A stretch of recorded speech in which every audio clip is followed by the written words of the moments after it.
Hello, everybody. Hello, and welcome back to A House Divided, coming to you as we always do from Abraham Lincoln Bookshop in Chicago.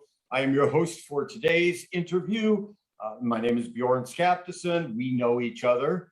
And our guest today is Edward T. Cotham, and I'm going to introduce you to Ed in just a minute.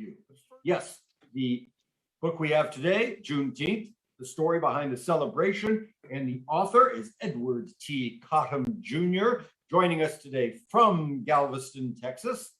Ed Cotham is a historian of the Civil War in Southeast Texas, amongst other things. Been called Mr. Civil War Galveston, although there may not be a lot of competition for the title, but he has opened our eyes to a lot of wonderful Civil War stories coming from Galveston and Southeast Texas. Ed previously wrote about the Battle of Galveston. He wrote about the Battle of Sabine Pass, really an interesting and important battle of the Civil War that we're not going to talk much about today. Ed works as Chief Investment Officer for the Cherry Foundation. Ed is an advocate for Civil War preservation, as are we here at Abraham Lincoln Bookshop. And Ed is particularly interested in shipwrecks off the coast of Texas as part of his preservation. So this is an eclectic resume that Ed Cotham brings to us today. And so thank you, Ed. Thank you for joining us for the conversation today. I'm delighted, Bjorn. I always remember the Abraham Lincoln Bookshop from my time up at the University of Chicago, where I went to graduate school. It's one of my favorite places to hang out on a weekend. It's one of my favorite places to hang out on my work days. Yeah, an eclectic resume. So before we get into the book, Ed, what's up with shipwrecks right now? Is there anything interesting going on with any submarine archaeology in the Gulf these days? Yeah, there's quite a bit going on. It's not primarily Civil War right now, but we do have a number of wrecks. I mean, I can look out my window right now and see the site of about 3 of them just sitting here right here. And there's really quite a lot of work to be done in some of the places offshore, particularly things like the wreck of the USS Hatteras that fought the Alabama in January of 1863. That still has a lot of work to go on in. And I should also mention, because I think the folks at home know, okay, the book itself, Juneteenth, is the second book in 2 months about Juneteenth, but also the second book ever about Juneteenth. So these 2 books came out at the same time, roughly at the same time. There's some coincidence to that. And I'm going to go ahead and introduce the other one because we spoke with Professor Annette Gordon-Reed with her little memoir on Juneteenth in May. And then this book also came out at just about the same time. I don't know whether to offer you congratulations or sympathy, Ed. It's not too many books that inspire a new national holiday. It just so happened that Professor Gordon-Reed's book got her an invitation to the White House to be there on the day they signed the law creating the new holiday, Juneteenth. So before we jump into the book, tell us can you help us understand what's happening with Juneteenth in 2021 that we now have a new national holiday for an event that has a total of 2 books about it, and only one of them is history.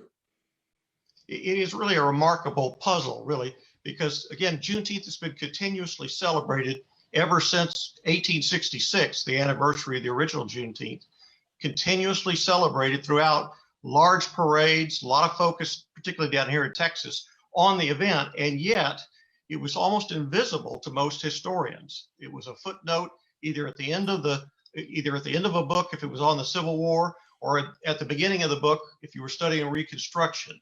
But nobody really got down and did the work it took to try to uncover what actually happened here in Galveston on June 19th of 1865.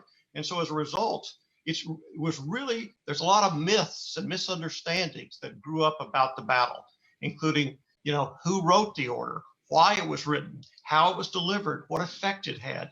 None of those things have really been studied by historians. And so I think that Professor Gordon Reed and I are really kind of opening the discussion on this subject with the books we've put out there. And hopefully there'll be a lot more to discuss what, as you say, has now become a point of focus for the nation and our newest national holiday. Mm-hmm. Professor Gordon Reed admitted in a conversation she had on this program that at first she felt a little bit jealous, as though Juneteenth was her thing. As a Texan, do you feel that way? I do sort of, just because, again, I've been leading tours down here and showing people where Juneteenth actually happened for 30 years or so. And it's shocking how quickly this has all come together. And then, you almost feel embarrassed to see this huge number of resources devoted to commemorating and preserving and telling this story. It's an important story. I'm delighted to see it being told, but it is surprising how quickly this came together and how important it seems to have become in our national discussion. Right. You just mentioned that in addition to the book, you do tours, you do history programs of Juneteenth. I imagine at this point, if you haven't already started to do it, you're going to have to develop a program that's just about Juneteenth and take a lot of people around to the Juneteenth sites rather than having it be one site on a bigger tour of Civil War Galveston. You're exactly right. And in fact, we already have done that. There's a group called the Juneteenth Legacy Project down here that's run by my friend Sam Collins. And what they've done is they've gone to the sites in Galveston that were historically important in the African-American story, including the Osterman building where Juneteenth was actually signed into existence. And the neat thing about it is they've done it in such a way that you can just go to one of these sites and put a picture on your phone of it, and it will bring up a video where somebody like me or Sam actually narrates what's happening and what's happened at that particular site. It's amazing the way you can do this technology now. Yeah, absolutely. And this is a great topic to start bringing that technology out because it's a new topic, a new place, a new way of looking at the Civil War. And why not use new technology to do it? Right.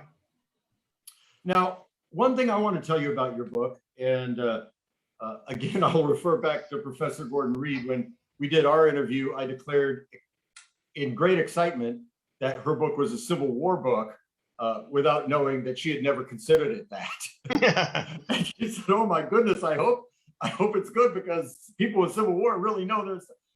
And I do think On Juneteenth is a Civil War book. And I told her in the sense that Tony Horowitz, Confederates in the Attic, it's sort of in that spirit.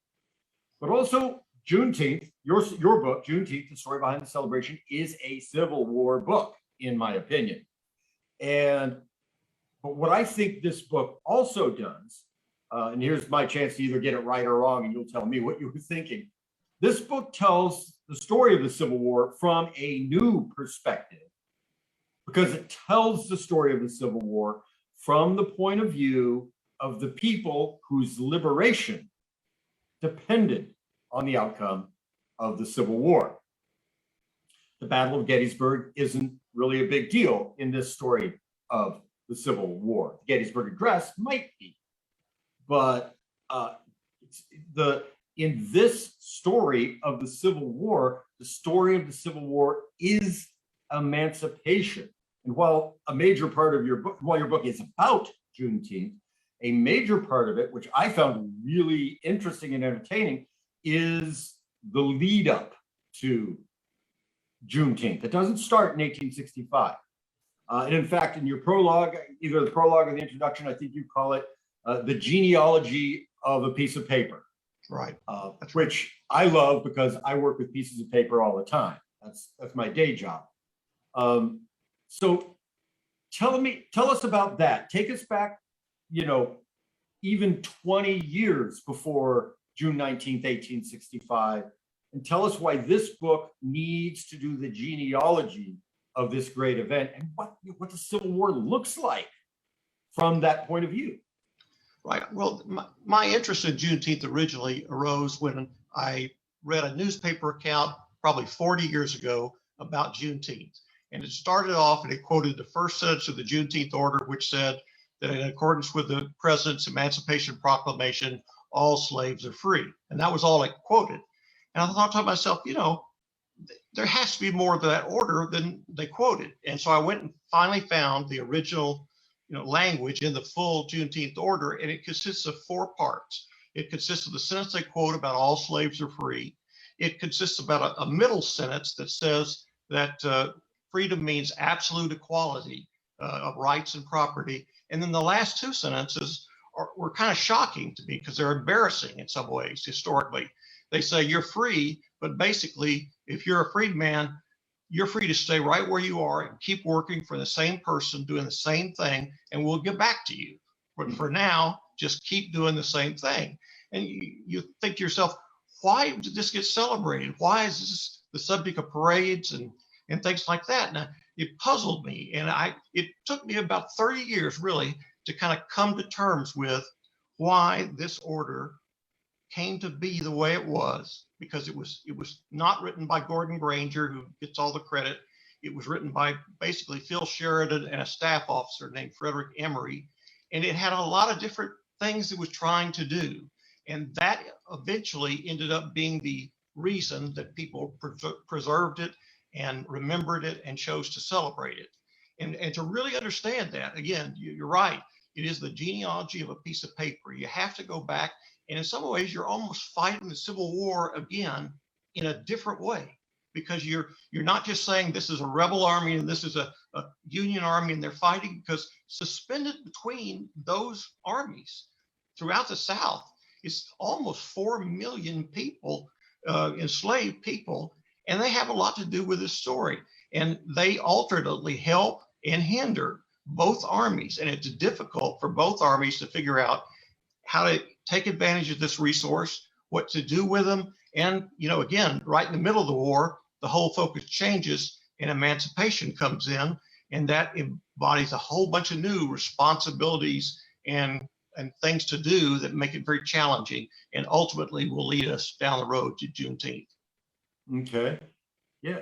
And so to me, this also tells us about there's some confusion about, and I know you'll probably describe this in a moment. All the people that already know the idea of Juneteenth is the day that enslaved people still enslaved in Texas learned through the Juneteenth order that they were free, and thus to use a quoted to quote it, that this was the day freedom came.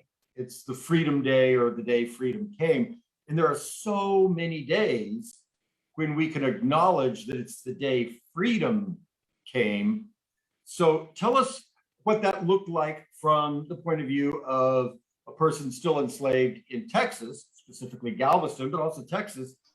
That how does this become the day freedom came, when clearly emancipation and freedom is this process that took years?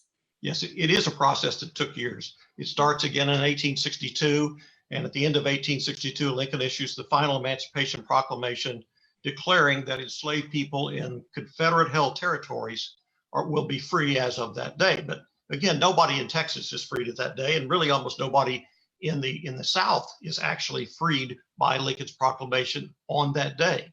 Mm-hmm. What it will take is for Union arms, sailors, soldiers, those forces to be successful throughout the South and get control of the territory to make the Emancipation Proclamation a functioning reality.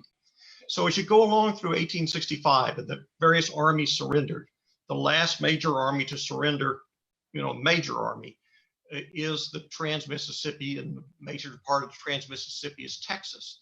And in Texas, you have the last large population of enslaved people that are still in functioning slavery, because again, Texas never was marched through. You never had the march, through Georgia type thing in Texas. It was really more successful to defending itself than any other Confederate state. And so as a result, Texas starts the war with about 200,000 enslaved people. But by the end of the war, unlike the other Confederate states, its enslaved population had gone up dramatically. We don't know exactly how many enslaved people there were on Juneteenth, but it is believed to have been probably in excess of 250,000 people. So all of those people are in slavery. They've been in slavery for the whole time. And you can imagine they're really ready for this change to take place. And so the order that is issued here, General Orders number 3, the Juneteenth order, basically says that the Emancipation Proclamation is now in effect in Texas. And because of the very strange way it's written, with this kind of dual purpose of telling them they're free, but telling them to stay there, this order ends up being read by former masters to the enslaved people. It's read by Union officers that spread around the state. It's read by overseers. It is read a lot. And so in Texas, if you look at the narratives we have by people that were freed, they often talk about the Freedom Paper, the day the Freedom Paper came and it made me free. And when those people got around to deciding how they were going to commemorate freedom and emancipation, they didn't focus on what Abraham Lincoln might or might not have done in 1862 and 1863. They didn't focus on what the Congress had done and then the states ratified in the 13th Amendment in December of 1865, long after they were physically freed. They focused on the date when the Freedom Paper that had freed them actually was issued.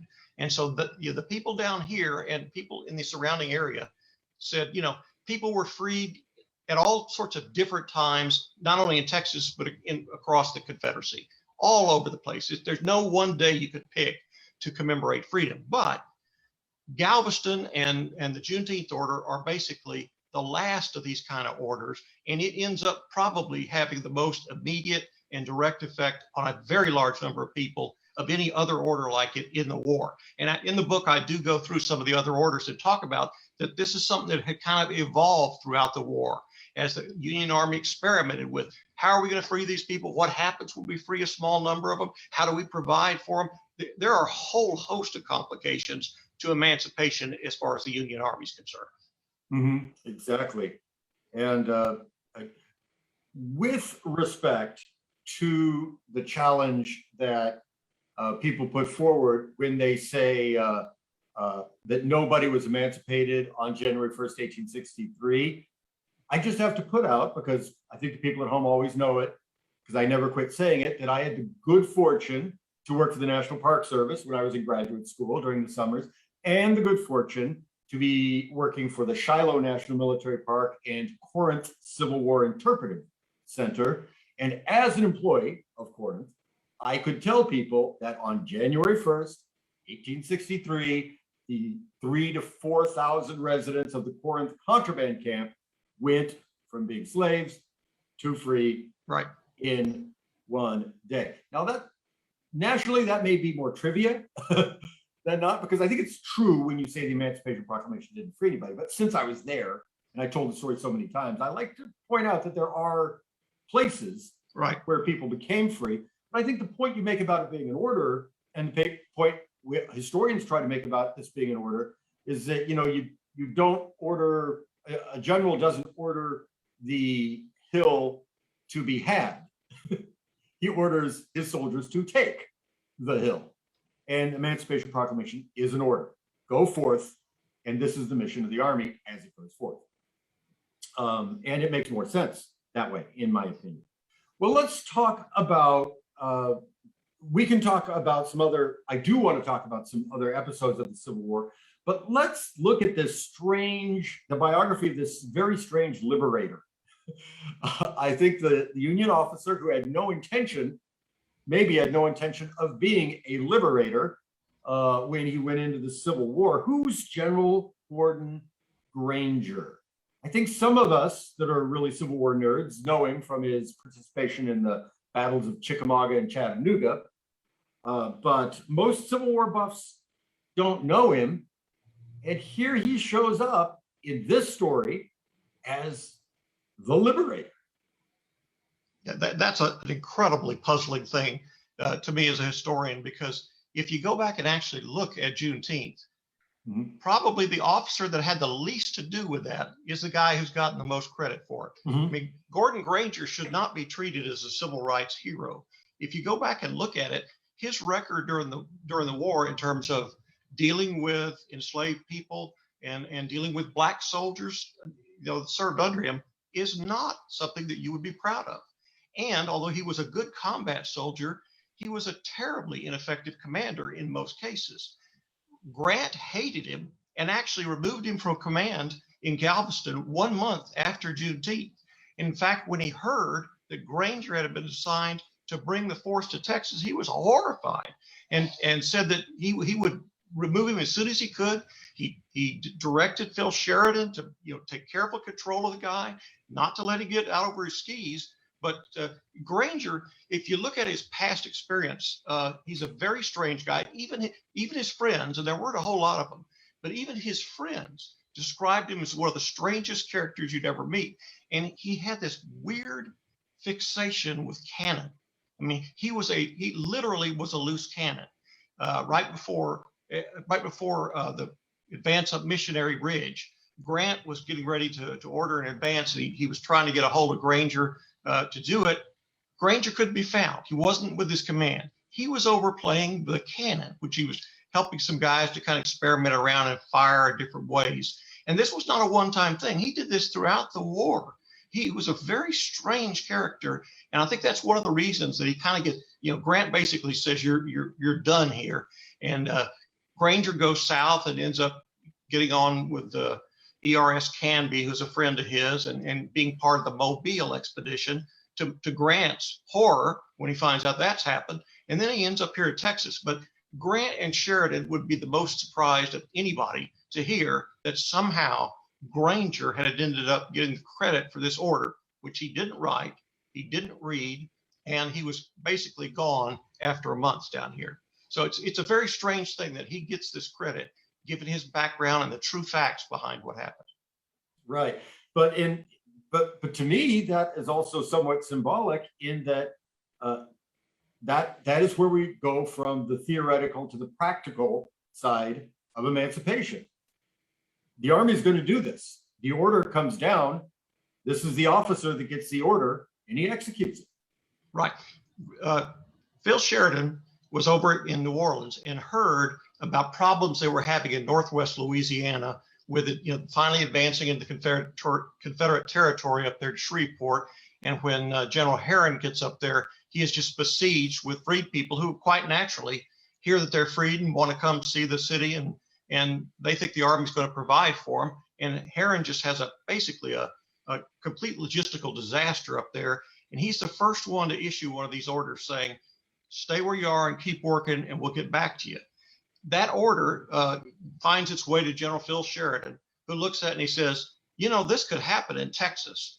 And about the same time, there are these Confederate commissioners that come over from Texas, meet with Sheridan, and they say, oh yeah, if you come to Texas with a big Union force, these guys are going to pour in from all the plantations and rural areas and besiege cities like Houston and Galveston. We won't be able to feed them. This is going to happen right when the harvest is going to be collected. This is going to be a disaster. And so Sheridan actually writes an order to General Granger, and he says, when you get to Galveston, issue this order. And the first line and the two lines at the end are almost identical to the language that Sheridan gave him, and they are based on orders issued by General Herron, Louisiana, and General Pope of North Carolina. The middle line is the most interesting in some ways. It's the one that says freedom means absolute equality of rights, between former masters and former slaves. And we know Granger had nothing to do with that. It's very elegant, very interesting. And I wondered about that for 30 years, literally. How did Granger write this? Surely he didn't write this. And the puzzle was solved when I finally just kind of stared at the order and realized that General Granger himself did not sign the order. The person who signed the order was F.W. Emery, and we could never find out who that was. Mm-hmm. And then one day I found him. And when I found him, I realized that he was the one who wrote that language and why he wrote it so elegantly. He was a guy that came from Maine to Kansas before the war, when this whole thing was falling apart. He had an abolitionist newspaper, and he was the editor of it. And he was in the original Kansas legislature, and he was solidly anti-slavery. And when the war broke out, he volunteered to serve with the Kansas Cavalry Company. And the company he chose to join was captained by John Brown's son, the son of the martyr. And they were a solidly abolitionist group. And they would hold That's meetings. The 7th Kansas Cavalry. That's 7th the Kansas Jayhawkers. Cavalry, the Jayhawks, Genesis Jayhawkers. And they would have these meetings, and they would all join hands at the end and sing the John Brown hymn and say, "Who will avenge old John Brown? We will, we will, we will." So this is the guy that is in this company, and he ends up being on Gordon Granger's staff at the end of the war. He's a newspaper editor. He's abolitionist to the core. He's very concerned about slavery and freedom. And I'm convinced that he wrote that middle line about absolute equality, which is so elegant. And there's nothing else in the Civil War really that I think touches it for the way it describes what freedom really means. And that's one of the reasons I argue that the Juneteenth order should be respected, because it has this kind of language that even Abraham Lincoln's Emancipation Proclamation doesn't have. It makes a very early attempt to define what freedom should be. Now, we all know it didn't get there right away. You have Reconstructions, some ways it's not there today. But this was a vision of what freedom could mean and should mean. And that's why I think it's so important. Right. And again, this goes to your original mission of doing genealogy on this piece of paper. Here's a piece of paper with a truly revolutionary statement in it, but it's also folded into this very mechanical process military order. And as such, it seems to have, that revolutionary statement seems to have outsized impact. It does. So much so that we now have a national holiday. Right. And it's kind of interesting that, again, it ends up being read to all these enslaved people because the former masters want to keep the people working for them. So they read the actual language of the Juneteenth order to them. And the people remember that for long after and recited in their interviews that was what the Freedom Paper said. It gets to the New York Times, which prints it on the front page and says, they just basically are commenting on the first line. Texas, important news from Texas, the slaves all free, from the first sentence. And then, the people in Texas are printing full order and saying, look at these last two sentences. They say, stay where you are. Basically, this whole thing about emancipation is kind of a phony thing. You're keeping to doing the same thing, and we'll call it emancipation. And that middle sentence, kind of loses focus for a while. But the neat thing to me is it's kind of come to light now. We know who Frederick Emery is. He's 29 years old. I actually found a photograph of him that I think is published for the first time in the book. And what's cool about it is this year, the Juneteenth Legacy people here in Galveston started a project, and where the original building was, where the order was issued, they put up a 5,000 square foot mural talking about the history, Black history in Galveston and Juneteenth in particular. It's beautiful. And the neat thing about it is they have the language below it, and they call the mural Absolute Equality, for the language that Frederick Emery had inserted in the Juneteenth order. And I think you couldn't do anything better than that. That's just important. Did Emery get included in the mural? His picture is not included in the mural, but in the cultural center right next door, they do have it. But they do have General Granger, just as people expect him there. But the order he's signing in the mural is General Orders number 1, which he did sign, but he did not sign General Orders number 3 or the orders thereafter. It's just not what a general would do. No, gosh, let me try to get back to my questions here. Well, first of all, no, before I get back to my questions, let me shout out to some of the people that are watching today. We have Matt Knopfsinger from up in Highland Park watching today. Thank you very much for joining us, Matt. Bill Gorski's with us. Bill is almost always with us. Our Daves are out there, I know. So again, if you want to ask a question of Ed Cotham about Juneteenth, please chime right in. You don't have to have read the book to do it, because we want you to buy the book and we'll send it to you. If you want to ask a question about the holiday or the history, whatever, please do that, and we will put that to Ed for you.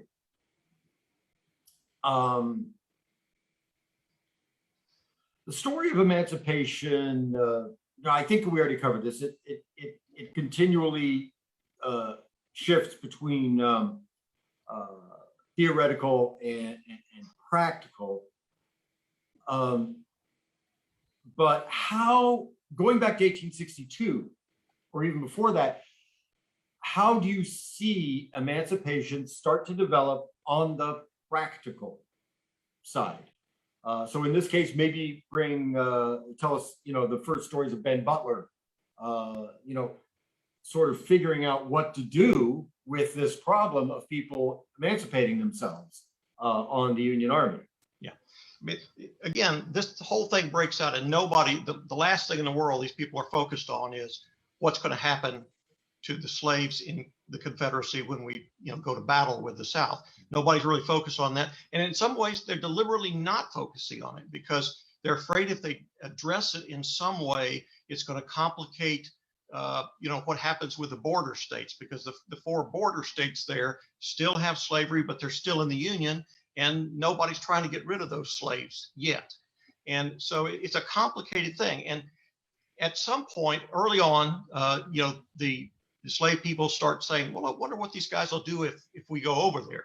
And so in Florida, they go over to some of the places where the Union has held on to some forts, and the commanders just send them back to their owners, say, we don't have any orders on this. You guys go back and turn them back over to their orders.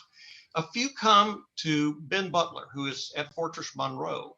And Butler is really he gets a bad rap for New Orleans and the things down there, but he's a very able lawyer. And Butler does not want to send these guys back because these guys have rode over and they had been working on a Confederate fortification that directly faced Fort Monroe. And he said, why in the world would I send back people that I know are going to be put to use building fortifications directed against me? And so he says, is there any theory I can come up with that would justify me keeping them? And he comes up with this idea, we've all heard about this idea of the contraband, which comes out of basically naval prize law, which, again, it was not really a good analogy, but it was close enough to what Butler needed for him to invoke it. And he's as shocked as anybody, I think, to see that the War Department kind of sees us on this and says, yeah, that's close enough. You just hold on to these people for now, put them to work over there. And if and when we decide what we're going to do with them, give them back to their owners or free them or whatever, we'll adjust things. But for now, you can hold on to them. Well, that works fine if you've just got a few of these folks like Butler had. But then they start coming over in big numbers because they see, hey, those guys didn't come back. Those guys are apparently over there, they're free. So the word gets out, and soon they have hundreds of people coming over there that they can't really put to work and they can't support. So it gets to be burdensome. And Butler writes back to Washington, says, what's the policy? And Washington basically punts and says, we don't have a policy yet, but just kind of hold on to them and we'll get back to you. That, again, it works out sort of on the East Coast with these small numbers coming to the fortifications. But then you have a situation like U.S. Grant has, where he's up there in Tennessee preparing to go south, and he doesn't have a few hundred. He has thousands of these people who have swarmed around him with, within support lines of his force. And he doesn't have the supplies or the support to be able to take these people with him on an active campaign. And so they then start trying to do some things like set up these contraband camps where these people will take abandoned plantations, put them to work, hopefully support themselves. They try to bring in some of the nonprofit groups from the North, to help with this. It's all a big mess, but again, it comes back to the point that nobody is really positioned to deal with these things. They're so focused on the war and winning the war that this is sort of a sideshow that nobody can treat with the seriousness and technical ability that really will ultimately require. Right. And I'm writing a question down here that you just spurred, and I thought I would answer it later. But now that you brought it up, what's happening with Grant here in Tennessee, again, brings forth not just what they're doing then, but what we are going to have to start doing now as students of the Civil War. In the story where the Civil War is a story of a process of emancipation, Corinth, Mississippi, or Grand Junction, Tennessee, become Lexington Green. These are the places, put an X on the ground. These are the places where freedom came. And maybe this starts to signal what's going to come to fruition in Texas 2 years later. And maybe it's something that the Army couldn't cut, that the politicians in Washington, the Army in Galveston, and the historians 150 years later could not control the way they wanted to control. People seized their freedom. They created Lexington Greens in places like Grand Junction, Corinth, Mississippi, and Galveston, Texas. And do you see this from the point of view of, let's say, historiography, requiring a new way of looking at the war in that way, as a war for emancipation? Therefore, the story is different than the one we've told. It does require some adjustment. I'll tell you the way I have come to think about it. Emancipation really involves movement on three separate tracks. You call the first one the Washington track, and that's the one that I grew up hearing about, and you probably did too, which Right. is, emancipation came about because Abraham Lincoln, and then the Congress did this. This stuff happened in Washington. That ends up freeing the slaves. That's what we hear. That's the Washington track, and that's one everybody's real familiar with. The second track is the one that is, I think, only now sort of coming to the fore and people are understanding, and that is that the enslaved people and Black people of the North, they themselves forced the action here. And there's a great book called "I Freed Myself" by a historian arguing that you wouldn't have had freedom come as and when it did without the effort of Black people who at great risk to themselves fled to the North, Black people who volunteered to serve in the Army when Lincoln and the forces so badly needed them. They forced this through, and you have to say that's another track that emancipation came on. And the third track is the military track, because nothing that happened on those other two tracks would make any difference unless the North militarily won the war. And so people like Grant and Sheridan and these folks that do help bring that about, that's absolutely critical. But what I think we kind of miss as historians, as a group, is this would not have been successful without movement, basically simultaneously along all three of these tracks. And so it's too often we've said people are, say this is all the Washington stuff, or this is all the people that are the Black people forcing the issue, or this is all the military.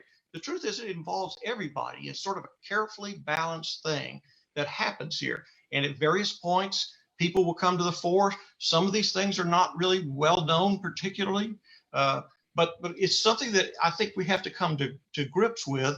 And it's something that we historically have not done a good job of adjusting. Mm-hmm. Mm-hmm. And I might double back to that here in just a second, but like I said, you brought that up and it excited me. I thought that I wanted. But what I wanted to talk about now is another Benton Butler story. But this book is full of so many great stories. So this one I kind of just picked at random because, I like this one. But when you called Gordon Granger a loose cannon a few minutes ago, I knew I wanted to throw this at you. When Ben Butler was in New Orleans, he had a loose cannon on his hands. And it's a name that nobody knows. So let's bring one to the fore. Walcott Phelps. Tell us about General John Walcott Phelps and the pain that he gave Ben Butler and thence Washington in New Orleans. Yeah, Ben Butler, again, he shifted from Virginia. And one of the reasons he's sent to New Orleans is that they thought he did a pretty good job handling issues like the contraband people that came into his camp. And they said, well, if you can handle that sort of diplomatically, maybe you can deal with this big mess we've got going on down in New Orleans. So they put Butler down there. Of course, he runs into problems almost immediately, and his personality does not enable him to really deal with it all that well to begin with. But he has a subordinate come in, and it's this guy named John Walcott Phelps. And Phelps is we've said that Granger is singly focused on Cannon, and Phelps is the same way, except he's singly focused on emancipation. And just to give you an idea, on the way down from the North to New Orleans, he writes out a manifesto basically saying that all the slaves should be free, that they're going to be free, and that they're absolutely free as of right now, the way he considers it. And this is 1862. Yes, this is before the Emancipation Proclamation. Mm-hmm. And he gets down there, and somehow this manifesto, which he's trying to get everybody on board to swear that they'll support, gets into Confederate hands and is printed in Confederate newspapers all across the South, which say, okay, here, the whole blinders are off now. This is what they're really trying to do. And Butler just says, he writes back to his wife, this guy, Phelps, he's crazy. And Phelps starts taking, again, New Orleans is kind of a weird thing eventually because it's carved out of the Emancipation Proclamation because it's held by the Union. But there are a bunch of places around New Orleans that have been evacuated or left by their Confederate owners. And so Phelps thinks, well, I'm just going to take a bunch of these people and encourage them to come in, and I'm going to start my own little farm here and have them work for themselves and tell them they're free and go on about it. And the problem with that is it starts to feed off all the labor that Butler needs on some of his other projects, like repairing the levees. And he tells Phelps, don't do that anymore. Just don't do that. And Phelps says, I'm going to do that. These people are not slaves. They're fine. And Butler says, don't do that. This is terrible. And he orders him to make those people keep working. And Phelps says, no, you're making me a slave owner now. I'm not going to do this. I refuse to do this. And then, that sort of dies down a little bit. And then Phelps says he's going to take some people and make his own regiments of black soldiers there. Well, this is way beyond anything he had any authority to do. And the word gets back to Butler that Phelps has now created these regiments and is trying to draw supplies for them. And he explodes and said, Phelps, you can't do that. We don't have any authority to do this. Phelps says he's going to do it, ultimately resigns his commission and sends a letter back to Abraham Lincoln complaining about it and saying that he thinks these guys should be free. And Ben Butler's just basically has his face in his hands and writes back to his wife, Phelps has just gone crazy. I don't know what we could do here. And the irony of this is that Phelps is eventually allowed to resign because, again, Lincoln's not ready to issue any particular orders at this time.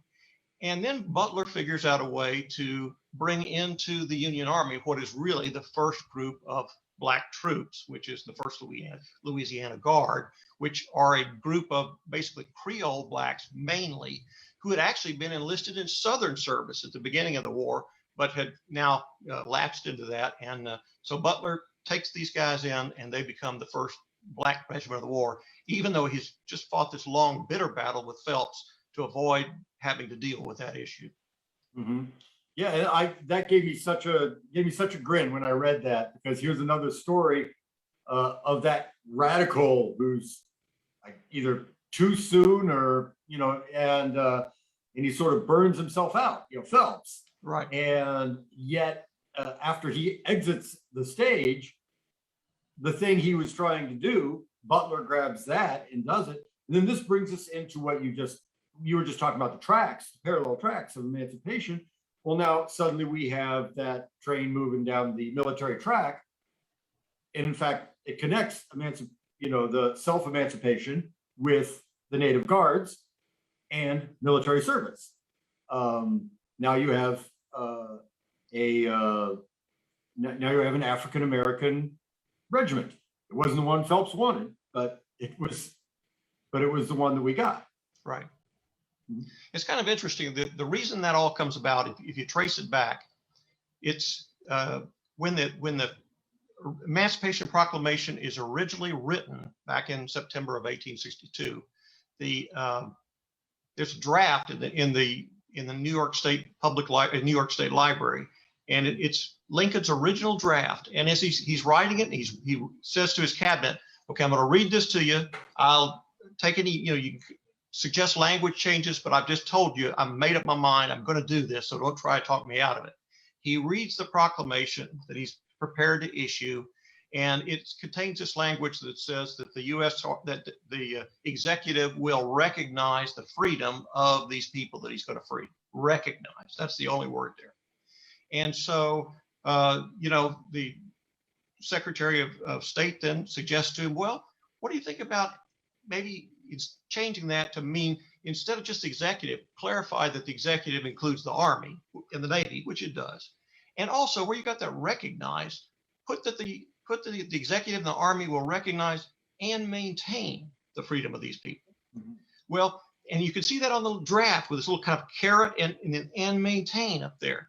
And I think those two words end up being the most radical and transformative things in the entire Emancipation Proclamation. And they come in at the last moment without really hardly any thought at all. They're just kind of added there at the last moment. And that changes the whole impact of the Emancipation Proclamation. I mean, Lincoln could recognize the freedom of these people in Washington. It wouldn't mean anything.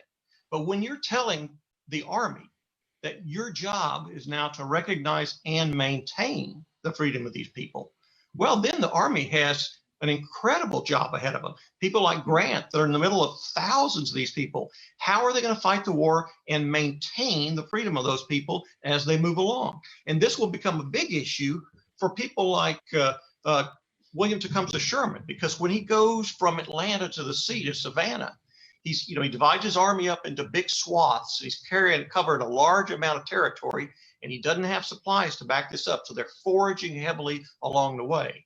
And Sherman tells his people, you can take a few black people with you to help with the operation, but don't take a bunch of them because it will really hinder us. And they get to the sea with thousands of these people coming along with them, but Sherman has made a big point of trying to discourage them from coming along. And he will get in trouble for this. I mean, it's amazing that a guy who is probably the most successful general of the war in terms of what he actually does in some of these operations that are important. And he gets there, he's getting congratulations from everybody. And then he gets a telegram from Washington saying, you didn't bring enough slaves with you to the sea. You should have brought more slaves. This and maintain language, they're serious about this. And the Secretary of War, Stanton, comes down and meets with him, meets with the black leaders in the community, talks with them. And, that'll eventually lead to the special order that ends up being the basis for the, 40 acres and a mule controversy. But it just triggers, again, as an afterthought in the Emancipation Proclamation, Lincoln had just added to the job list of every Army commander, you're going to maintain the freedom of these enslaved people. Right. And again, there'll never be a treaty between the Confederacy and the Union. The Union doesn't recognize the Confederacy as a different organization. None of the surrenders will address these issues at all. Sherman will try to kind of broaden the issue there at Bennett Station, but that's not approved by the government. And so instead, we're going to address issues in these surrenders like, who can take their horses home and whether you can have a sidearm and that sort of thing. Nobody will ever deal with the issue of what happens to the slaves. They're going to be freed, and the Army's going to be tasked with maintaining their freedom. But what's going to happen to the children? What's going to happen to the people that are too old, that have been supported by the slave system? None of that's going to be addressed, and it's going to be a disastrous ending. If you thought about a way to address the issue of slavery and end it, as Lincoln had always hoped that slavery would ultimately be worked out with some sort of an agreed system that would take a long time, would involve compensation to the owners, and would address issues like this. But because of the way it happens in the middle of a civil war, none of that stuff will ever be addressed. And that's one of the reasons that the war ends as ugly as it does, and Reconstruction gets off to such a disastrous start after a few promising years there, because none of this stuff is ever really addressed. Right. Well, we are coming up on the last few minutes of our conversation. And so let's bring this back to Texas. I think we've gone and we've talked about emancipation and the process. Let's bring this back to Texas. What was Galveston like in 1865? What was the town's importance, and why was this Juneteenth thing going to happen in Galveston? Yeah, it is interesting. Galveston ends up being the last major Confederate port anywhere. And of course, it has the distinction of being the one Confederate port that was captured by the Union and then recaptured by the Confederacy in 1863. But it will last the entire Civil War in Confederate hands, be a major port for blockade running, and it will end up being, it is, the port for Texas, the only real deep water port in Texas at the time. So it's going to be the last major Confederate, city and port. And so ultimately it was going to have, anything that happened to Texas was going to happen in Galveston, because that was basically where you landed, and then you went up the railroad system to Houston, which is where the railroads then extended kind of like the fingers of a hand all across the state. So that's why it almost had to happen in Texas. And the order had to come into Texas, and that was going to be, Galveston was effectively going to be the capital of Texas, because the Army was running it there until they could get a government up and running for it. But if you think about it in terms of what was really going on June 19th, that date, it was a crazy place down here. The people had started coming back into Galveston as they realized the war was basically ending, and it was coming back into business. They had to repair their homes, which had been in a battle and then in a siege for a long period of time. There were large amounts of cotton coming to the docks because people were eager to get them out and start the money machine going again. There were prisoners coming in. Hood's Texas Brigade people came in like the day before Juneteenth. Were coming into town and dispersing from Texas. You had contractors coming in. You had civilians coming back. It was just a crazy place. And then when Granger gets here, he is surprised to see that some guys that he didn't think he would see were at the dock ahead of him. And the group was, he had issued orders for people to come all up and down the Texas coast and go to places like Corpus Christi and Port Lavaca and Brownsville and places like that. And one group that he had sent down the coast to go into Matagorda Bay was a group of black soldiers, the U.S. colored troops that brought a couple of transports. And they had the transports that had been arranged were not suitable to get into these bays, and they were in bad mechanical condition. They'd broken down. And so these guys were there at the dock just waiting to get repairs and resupplied before it's going on. But they'll spend a couple of days here. And what's really neat about the situation is we don't know exactly when they got off the boat. We know they got off the boat for sure the day after Juneteenth. They may have been ashore the date of Juneteenth. But one of the really interesting thing about it is one of the soldiers, the black soldiers on board, this vessel, the 29th USCT troops, was a fellow who was the son of a lady who Abraham Lincoln had freed as a lawyer back when he had his legal practice. And he had freed this lady, and her son was one of the soldiers that was there, maybe ashore, maybe on the boat on Juneteenth. So what a neat kind of a thing to happen just by coincidence on Juneteenth. But Granger got off the boat, went over just about 2 blocks to the place where he took over his headquarters, the Osterman building, which is today a parking lot and where this mural now is. And General Orders Number 3 was issued, signed by Frederick Emery, and then they proceeded to make probably thousands of copies, and it was distributed in all the newspapers across the state for months afterwards, and it became the freedom paper that all these folks would remember. Right. So when and how did freed people from Texas begin to observe Juneteenth as a holiday? Well, was that June 19th, 1866? They did do it then, but there was at the beginning there was sort of a confusion about this. One guy tried to celebrate it the week after Juneteenth. He actually decided he was going to hold a fancy ball to celebrate emancipation, and this was written up in the newspaper. He did this, and the mayor, who was, as you can imagine, kind of a Confederate and not very racially sensitive, decided this was a poor idea. So he had him hauled before the city council effectively and asked him for his license and permission to have the ball. And the guy said, well, he'd gotten permission from one of the Union Army officers. And the guy said, no, you didn't pay the fee. You got a fine here. Can you pay the fine? No. So they put him in jail. And the Union Army officer who had said, yes, you can have this ball, heard about it.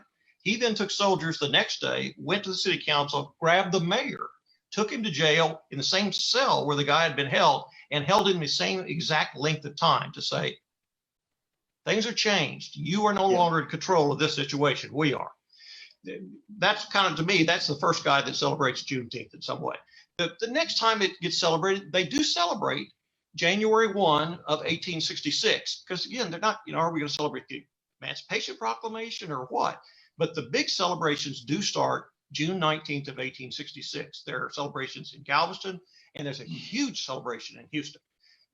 Houston, we have accounts of that there are parades of thousands of people going up and down the streets from dawn till late in the day on Houston, 1866. And the newspaper writes this up and said, really glad to see these people are celebrating this thing. That's nice.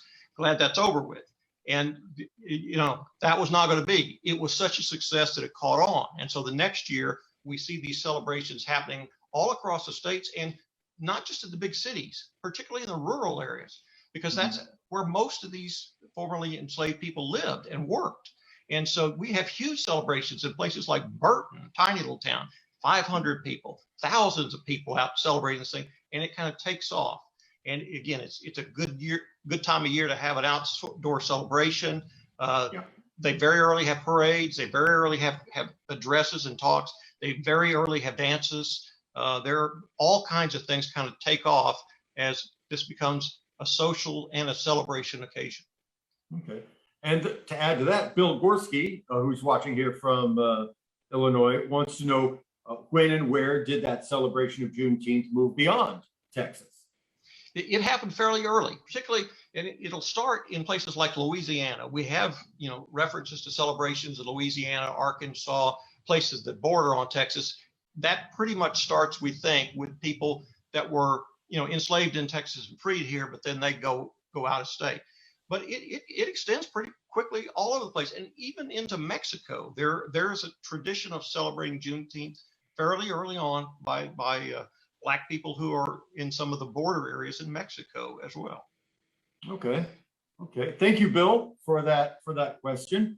So we're about to the end of our time here, Ed. But if you can think of a bow to put on it, why are we going to continue to celebrate Juneteenth? Because now we are. It's going to be a holiday for everybody. What do we need to start thinking about every June 19th when we have our barbecues? Yeah, I hope that we will move beyond what has heretofore been celebrated on Juneteenth, which was that somehow this guy, Gordon Granger, got off the boat and just declared freedom and told these people that they were free, and this was some really great civil rights pioneer who had done this. And there's been all this craziness about that he told the Black people they were free, and they didn't know they were free. And the truth is, they knew this.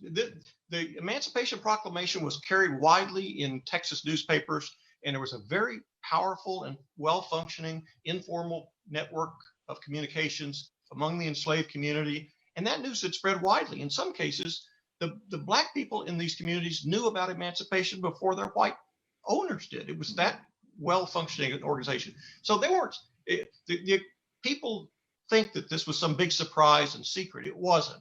In large part, these people were not surprised or shocked or informed about emancipation. And that's why they seized on the Juneteenth order, because Juneteenth is not about words, it's about action.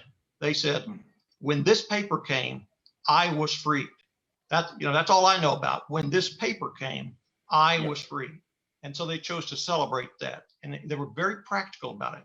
And I think that's something we really need to take away from Juneteenth is it's not about words, it's about actions. And it's not about telling people they're free. It's about defining what that means. It's coming back to what Frederick Emery said. What does freedom mean? It means absolute equality between people and their rights and things like that. It's something we still haven't fully explored. And I hope that the Juneteenth will give us an occasion and a platform to really think about what freedom means, why it's important, how it came, because people, Black and white, died to make that a reality. And it took a long time. It was very complicated and difficult. And it's something that we're still wrestling with. And I hope it will give us the sort of this was a pivotal moment in American history, and we need to think about it conscientiously every year and continually. Right. Well put. Well put.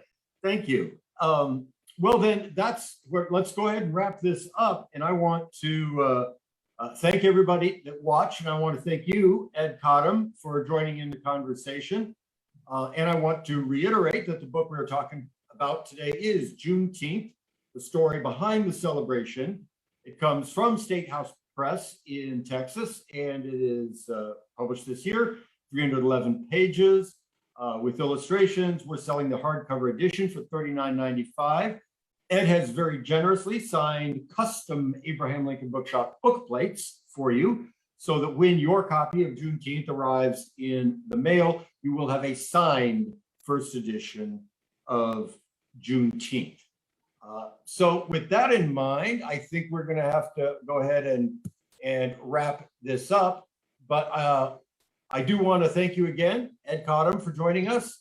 And thank you for everybody out there in watching the live stream. And we will see you next time on A House Divided.